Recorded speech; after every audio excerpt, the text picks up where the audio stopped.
Oh, it's wonderful to be with you again.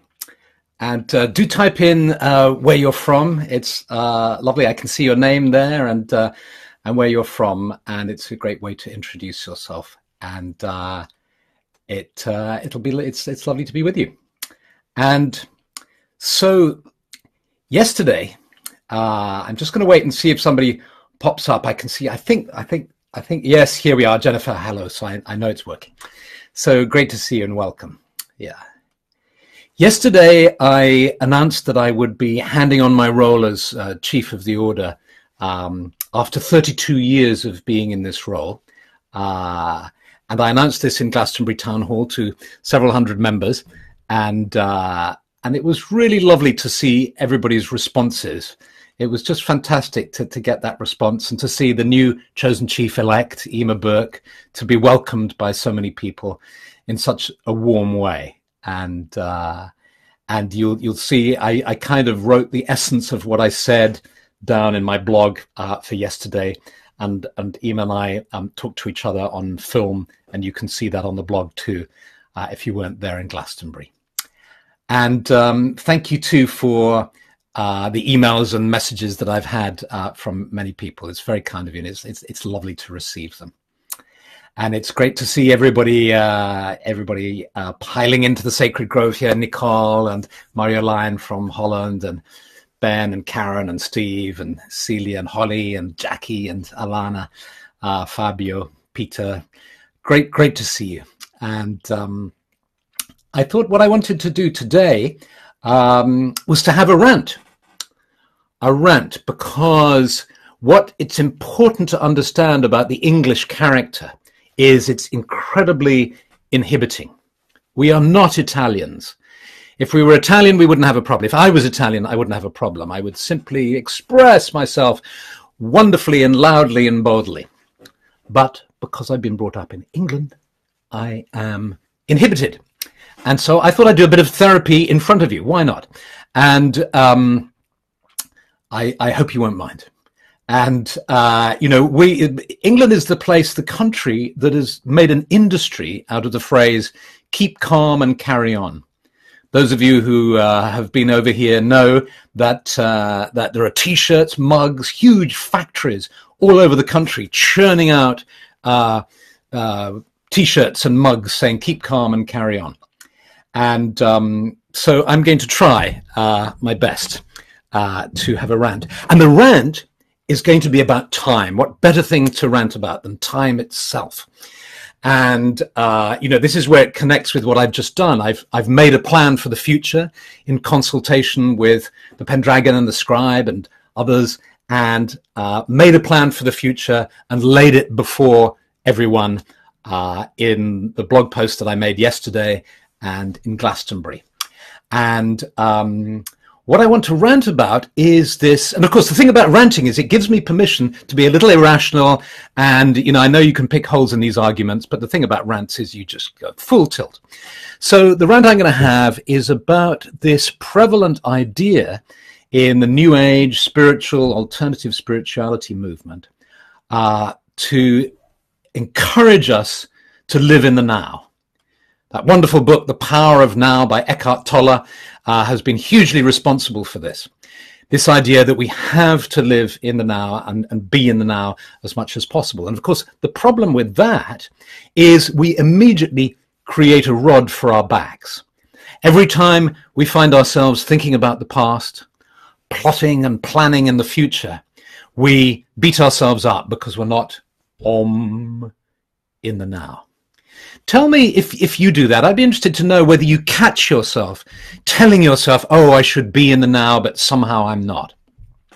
Maybe it's just me. Maybe I just beat myself up with these ideas. I don't know.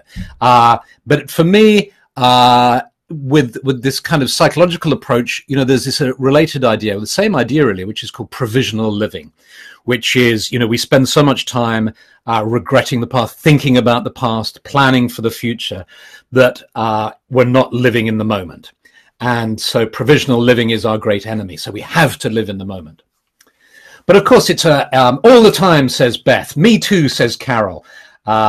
No, it's you, says Louis. Agreed, says Mike.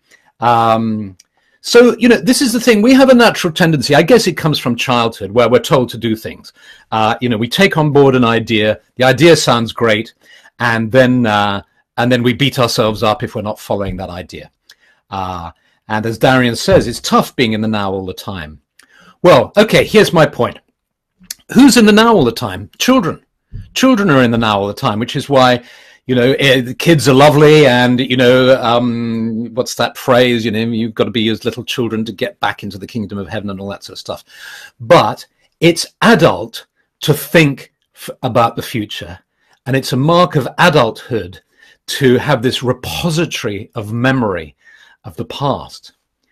And the point is surely, yes, it's not a good idea to live constantly regretting the past and traumatized by the past.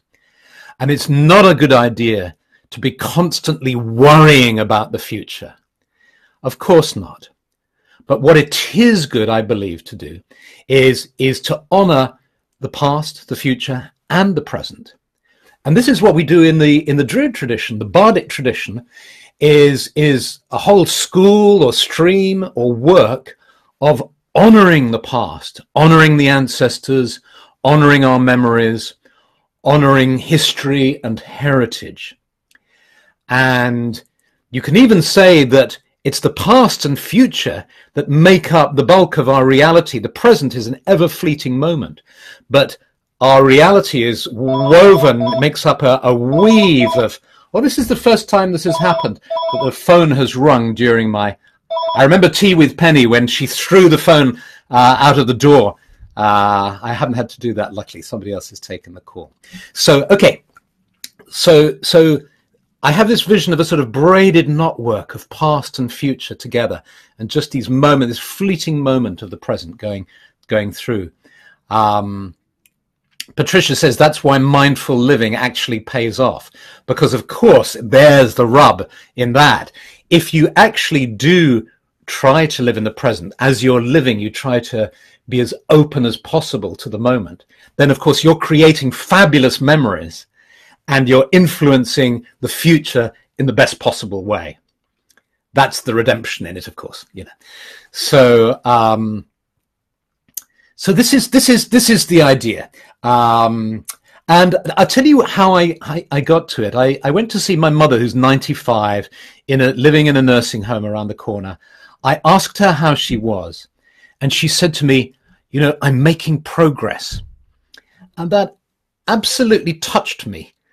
It just touched me. She said, I'm making progress. And I thought, at one level, how can you possibly be making progress when you're 95 and you're kind of going downhill, and yet there's this innate hope we have in us, hope and this sense that we are moving forward, we're making progress, whatever that means.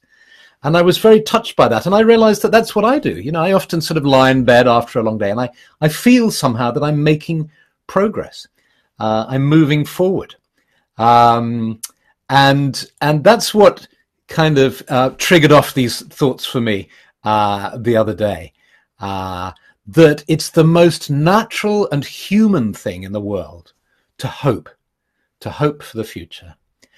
And also, of course, what happens with the elderly is that they talk a lot about the past. So I go and see her, and she's always talking about the past, memories. And as we get older, one of the upsides of getting older is we build up a sort of storehouse of memories. The scrapbook, the photo album, just gets bigger and bigger. And there's a lovely exercise. Floriana is saying something interesting here. It helps me to have a vision for the future, but knowing that today is the brick of my vision. Enjoying the moment isn't easy, but working on it, being in the now as a bridge where we have a view over our past and a glimpse of what we are building, makes the now interesting and constructive. And that's exactly it. When I was working on the succession plan for the order, I was looking back on the 30 years that I've been chief of the order. And then I was looking further back to the lineage, to the lineage that I took on, and to the time of Newen's chieftainship and so on, the lineage and the heritage, looking and saying, how can we honor this lineage? How can we move it from the past across the bridge of the present into the future? And the responsible thing for me to do is not just to live in the now, not just to be the best possible chief of the order that I can be, but also to look into the future and say, how can I best nurture the future and make responsible decisions for the future? Which is why I've begun to train Ema. We're going through another 2 years of training and apprenticeship of the chief-elect, so that in 2020 she can take on the role, having been prepared for it over almost 3 years. And so, of course, opening to the now is vital, and it's a vital part of the spiritual path to be mindful, to develop, not to kind of be in a haze and dreamy, but to really drink in the magic and the beauty of every moment. But it's also a work of the bard to honor the past as well. And there's a lovely, in order that we can also honor the future and be responsible and hopeful for the future. And there's a lovely exercise in sophrology that I've trained in that works absolutely in this spirit of honoring the past that I'd like to share with you. And it's an exercise that just takes a few minutes, and what it requires is for simply you to think about a moment that just occurred to you recently. It could have been earlier today, it could have been yesterday or last week. A moment that made you happy, a moment where you found yourself smiling, where you just had that, that warm feeling inside you get. Here in England, we're having the most gorgeous weather. May and this beginning of June has had some lovely, lovely sunshine. Being in Glastonbury was like being, in the Mediterranean. It was just fabulous. And being amongst so many like-minded people gives us a wonderful, warm feeling too. So have a think about a memory you might have recently that made you feel warm. And if you like, you can do this exercise. And again, like all these things that we do, you don't have to do it now. You can just listen if you like. And if you like the sound of it, try it later on the recording. It's also something that's kind of easy to remember, and so you can do it on your own without the recording too. And so let's now just take a few moments to become aware of being in the sacred grove. This sense that although we're sitting individually in front of our computers or tablets or phones all over the world, from South America to New Zealand and Australia and Britain and United States, everywhere, Iceland, somehow at some other level we're together, perhaps in a great forest clearing, the soft, supportive earth beneath us. And we just allow ourselves to be aware of the earth beneath us, taking in a breath, and just allowing our tensions just to drop into the earth. And as we breathe in, just breathing in the stability, the healing strength and power of the earth.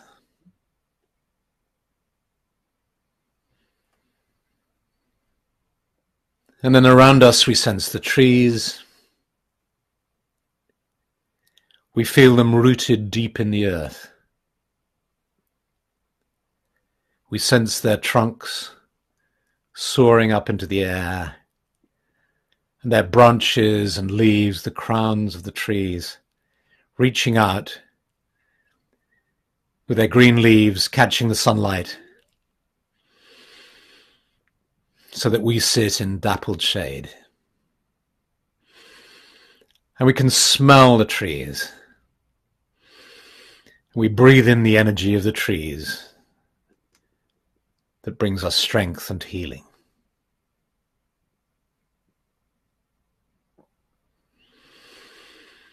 We become aware of the sky above us.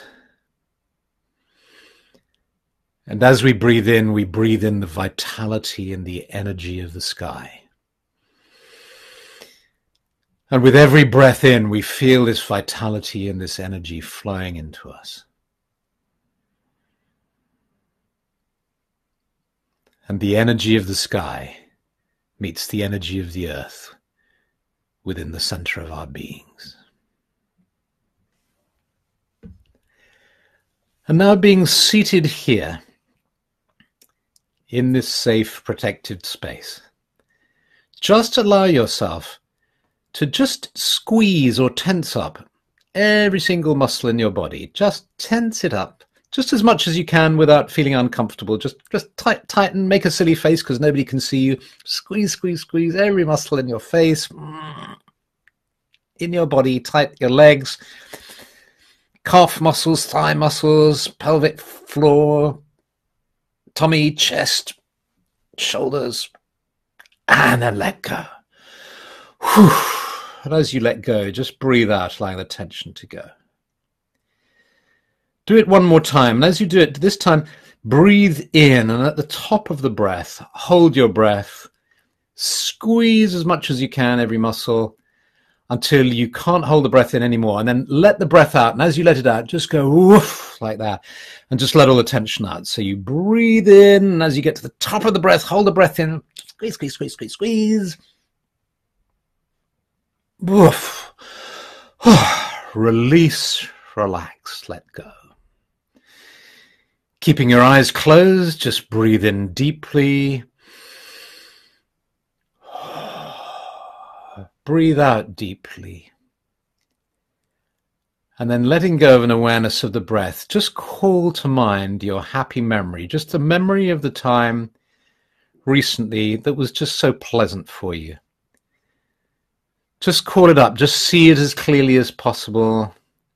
Relive it as if it's in the moment now. The sights, the sounds, the smell, maybe even the taste, the feeling, all the feelings.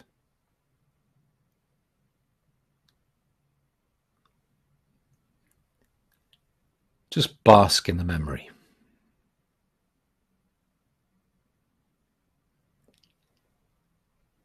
Gradually let the memory fade, but notice how you're feeling in your body. Just hold on to the feelings of well-being in your body as you let the images fade. Breathe out. Breathe in again. Breathe out. And then let go of an awareness of your breath and just call to mind that same memory or another memory, and just again bask in it. Just relive it for a moment, just allowing yourself to replay that memory as vividly as possible.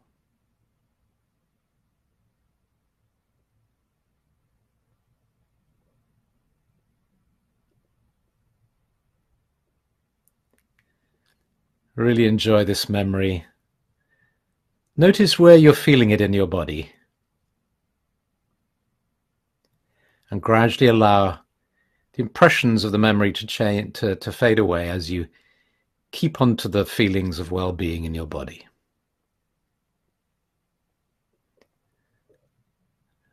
And then keeping those feelings of well-being, just breathe out. Breathe in. Let the breath out. And just call to mind that memory or another happy memory. And just bask in it again.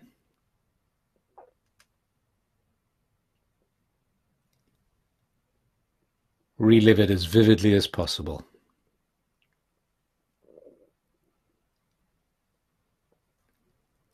Notice where you're feeling this in the body. Gradually let the memory fade, but retain the feelings of well-being in your body.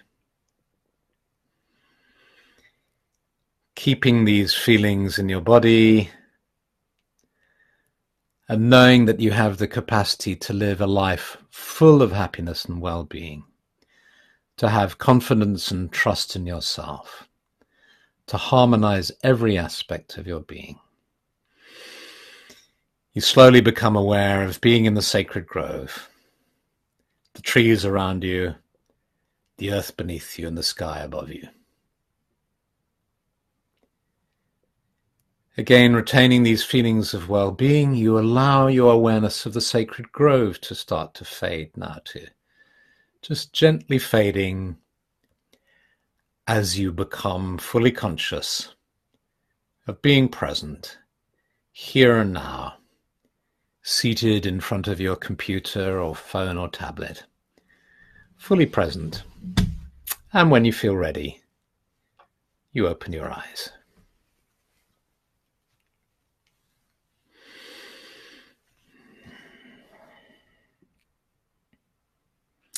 Holly has cramp in her toe. I hope it's gone now, Holly.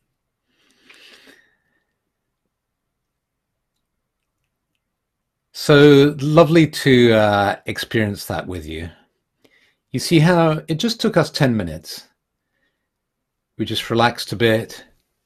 We tightened our muscles, released them, tightened them, released them, just to sink a bit deeper. And then we did what we hopefully often do, which is basked in a memory, but did it from this slightly different state, if you like, slightly more relaxed, perhaps a sort of alert, relaxed state, and just gave ourselves the permission to open the photo album, to open the album of memories and bask in the memory.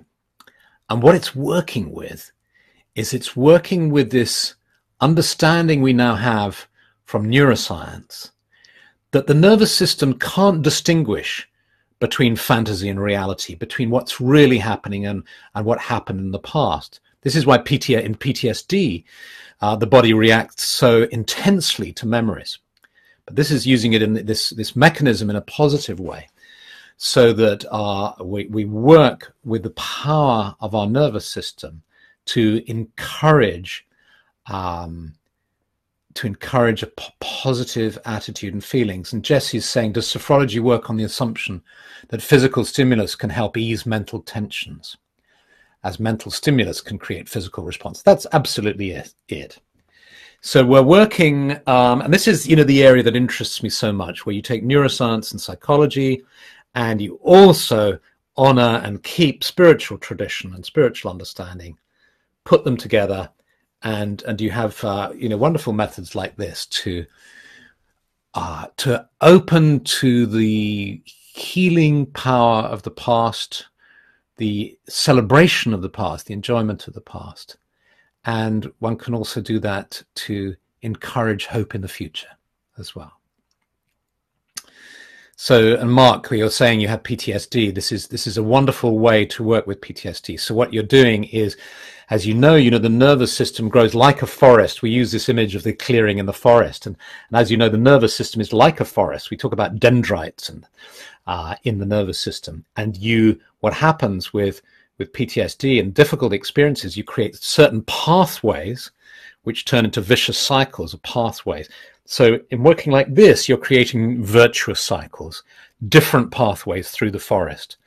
And the idea is you work consciously to create these new pathways in the forest. So in the end, the other pathways, the difficult ones, just get overgrown and these new pathways get established. That's the value of it. As Jesse says, this is where science and magic intersect. Lovely. So thank you so much for being together. It's really a huge, I enjoy these tea sessions so much. I really feel that we are together. And I'm going to refill my teacup. I'm going to go downstairs, get more tea, come back, read your comments, pop it up on the blog. And I'll look forward to seeing you next week. And thank you for being you, and thank you for being here. Okay, lots of love, and good night. Have a good evening.